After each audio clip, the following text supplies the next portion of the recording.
ప్రశ్నలా నిలుచున్నావా?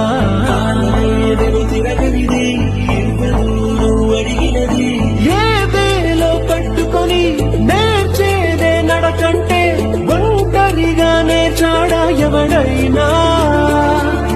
ఓ సాయం అందుకొని సాగేదే బ్రతుకంటే ఒంటరిగా బ్రతికాడా ఎవడైనా?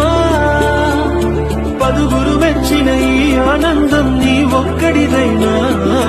నిన్ను గెలిపించిన ఓ చిరునవ్వే వెనుకే దాగేనా? నువ్వని ఇది నీదని ఇది నిజమని అనుకున్నావా? ఓ ఏదని బదులేదని ఒక ప్రశ్నలా నిలుచు